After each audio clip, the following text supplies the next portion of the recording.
Buenas noches, profesor. En esta noche vamos a exponer sobre el tableteado, lo que es el proceso clave de la fabricación de medicamentos sólidos. Mi grupo está conformado por De la Cruz Chumbía, Luis Enrique y mi persona, Suárez y Verde Fernando Davis. Como índice de condiciones tenemos esto y comenzamos con introducción.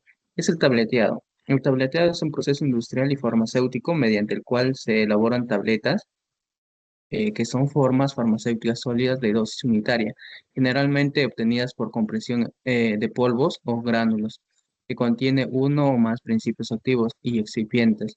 Las tabletas son populares debido a su facilidad de administración, estabilidad, precisión en la dosificación y capacidad de producción a gran escala. Equipos principales en el tableteado tenemos las mezcladoras, lo que se encargan es homogeneizar los polvos, como las mezcladoras en V o en cinta, asegurando una distribución uniforme de los componentes. Luego tenemos los granuladores, que se utilizan para la granulación húmeda o seca, esto es mejorando la fluidez y comprensibilidad del material. Luego tenemos los secadores, como los secadores de el lecho fluido o también eliminan la humedad de los gránulos antes de la compresión. También tenemos las tabletadoras, máquinas rotativas de alta producción o excéntricas para pequeña escala que contienen el material de tableta o comprimen el material de tableta.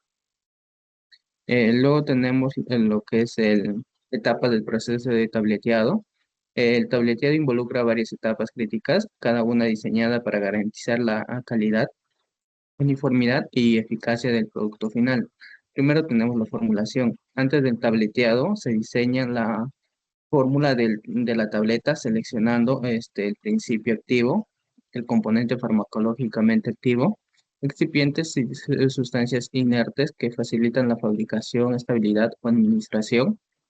También tenemos los diluyentes, la lactosa, celulosa, microcristalina para dar volumen, glutinantes, almidón, povidona para cohesión de granulación, desintegrantes, caramelosa sódica de almidón para facilitar así la desintegración en el tracto gastrointestinal. También tenemos lubricantes, este areato de magnesio, lo cual reduce la fricción durante la compresión. Glidantes, el dióxido de silicio coloidal, lo cual mejora el flujo del polvo. Entre otros tenemos colorantes, saborizantes y exceden las tabletas masticables. En el Perú, los excipientes deben cumplir con normativas de la DIGEMIT y estándares internacionales, puede ser como la farmacopea de Estados Unidos o europea.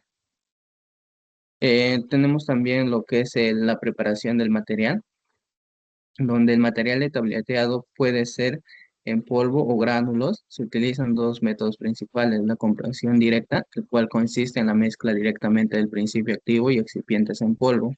Es simple, pero requiere materiales con buenas propiedades de flujo y comprensibilidad. Poco común para principios activos de baja fluidez. Luego tenemos la granulación.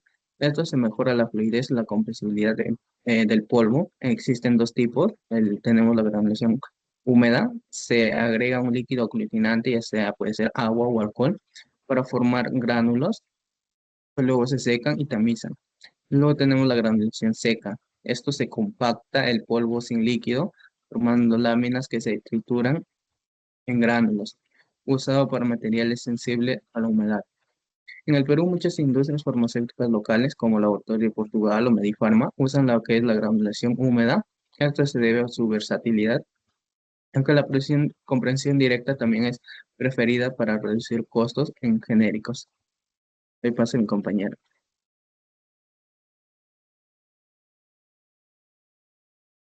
Tu micro. Ya, voy a hablar sobre la compresión, ¿no? La compresión es un proceso mediante el cual la mezcla o los gránulos de ingredientes activos y excipientes se introducen en una máquina tabletadora, eh, como las rotativas de Manesti o Cacho, eh, que son más comunes en la industria peruana. Bueno, esto puede incluir, ¿no? Uno que sería el llenado de material en la matriz, en este caso el molde, y la compresión mediante punzones superior e inferior, que aplican presión para formar la tableta, y la expulsión de la tableta formada, ¿no? Y también tenemos que tener parámetros claves para controlar, que sería la fuerza de compresión. Esta incluye directamente a la fuerza, bueno, a la dureza, ¿no? Y en el tiempo de distribución de la tableta. Una forma adecuada asegura que la tableta tenga la resistencia necesaria sin afectar negativamente a su desintegración. Por otro lado, tenemos la velocidad de la tabletadora, que afecta la uniformidad y consistencia de las tabletas producidas. Por último, tenemos el peso y espesor. Estos deben mantenerse dentro de los rangos específicos para garantizar la dosis consistente en cada tableta. La siguiente diapositiva, por favor.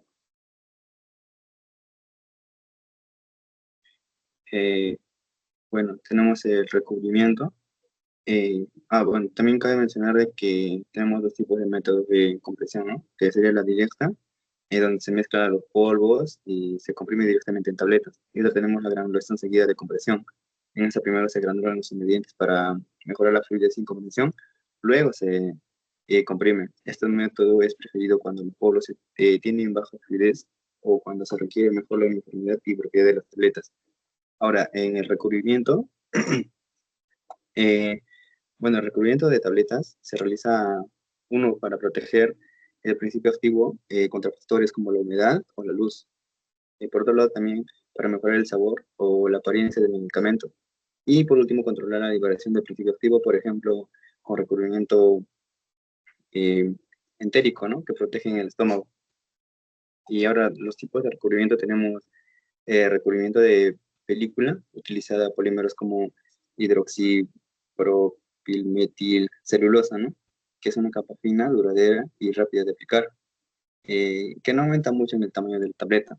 También tenemos el recubrimiento de azúcar, tradicional con varias capas de jarabe de azúcar para dar brillo y sabor, usando en tabletas mayormente masticables.